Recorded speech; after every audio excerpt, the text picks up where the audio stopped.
आता प्रथम काय करायचा, हा शब्द ओळखायचा कुठल्या पार्ट ऑफ स्पीच मध्ये आहे, whether it is noun, pronoun, adjective, verb, adverb, preposition, conjunction or interjection. Unfaithfulness, ness, ment, ship हे शब्द लागले शेवटी सफिक्स का ते नाउन असतात. आता ह्या शब्दामध्ये किती वर्ड दिसतात, 3 वर्ड दिसतात. एक अन आहे, अन प्रिफिक्स आहे, फेथ हा रूट वर्ड आहे, फुल सफिक्स आहे, नेस सुद्धा सफिक्स आहे. आता याचं मार्फॉलॉजिकल अनालिसिस करत असताना काय करायचं, स्टेप बाय स्टेप आपण जायचं. पहिली स्टेप काय करूया आपण, अन हे आपण प्रथम काढूया. अन काढण्यासाठी काय आपल्याला करावं लागेल, अगोदर ते प्रिफिक्स म्हणायचं. अन आपण काढतोय म्हणून हे प्रिफिक्स आहे. आता अन काढल्यानंतर राहिला शब्द काय आहे, फेथफुलनेस, की ज्याला आपण इथे स्टेम म्हणायचं. आता प्रिफिक्स काय आपण काढलेला आहे, अन काढलेला आहे.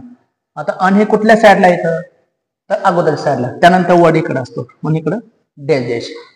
आता राहिलेला शब्द कोणता आहे, तर फेथफुलनेस. या ठिकाणी हा शब्द लिहायचा, फेथफुलनेस. आता जरी आपण प्रिफिक्स काढला, अन काढला, तरी फेथफुलनेस हा शब्द तोच राहिला, कायमचा नेस आहे तोच नेस शब्द राहिला. मग हा नेस, फेथफुलनेस हा शब्द नाउन आहे, म्हणजे हा जो शब्द फक्त आपण ह्यातलं प्रिफिक्स अन काढलं त्यामुळे राहिलेलं फेथफुलनेस सुद्धा शब्द या ठिकाणी काय राहिला, नाउन राहिला. तर क्लास बदलला का, नाही बदलला, मग क्लास तोच राहिला.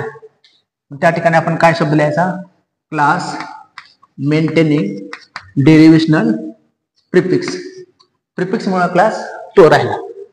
आता पुढे आपण काय बघूया, आपण फेथफुलनेस. आता फेथफुलनेस मधला परत आपण सफिक्स आहे फुल आणि नेस, एक एक आपण काढूया. या ठिकाणी फेथ हा शब्द आहे, या ठिकाणी फेथ शब्द आहे, हे आपण या ठिकाणी स्टेम मानूया फेथफुल, आणि नेस आपण या ठिकाणी काढूया सफिक्स. सफिक्स आपण काय काढूया, आपण इथं स्टेम काय राहणार आहे, फेथफुल, फेथफुल, आणि सफिक्स काय काढले आपण इथं नेस काढूया. सफिक्स हा ह्या साईडला असतो म्हणून ह्या साईडला डॅश डॅश. आता शब्द राहिला कुठला, फेथफुल. आता फेथफुल मात्र काय आहे, ऍडजेक्टिव्ह आहे फेथफुल. मग क्लास मात्र हा नाउन आहे, त्याचा ऍडजेक्टिव्ह झाला, म्हणजे हा क्लास बदलला म्हणून काय लिहायचं, क्लास चेंजिंग डेरिव्हेशनल सफिक्स. परत फेथफुल मध्ये काय येणार आपल्याला इथं, रूट वर्ड फेथ आहे, रूट वर्ड फेथ आहे, आणि फुल हे काय आहे, सफिक्स आहे. रूट वर्ड काय आहे या ठिकाणी, फेथ आहे, की जे नाउन आहे, आणि सफिक्स आपल्याला काय मिळालं, फुल. मग इथं क्लास परत बदलला, ऍडजेक्टिव्हचा नाव झाला, म्हणून या ठिकाणी म्हणायचं क्लास चेंजिंग डेरिव्हेशनल. कशामुळे बदलला, त्या सफिक्स मुळे. तर अशा रीतीने मॉर्फॉलॉजिकल अनालिसिस आपल्याला अभ्यास करावा लागेल. थँक्यू.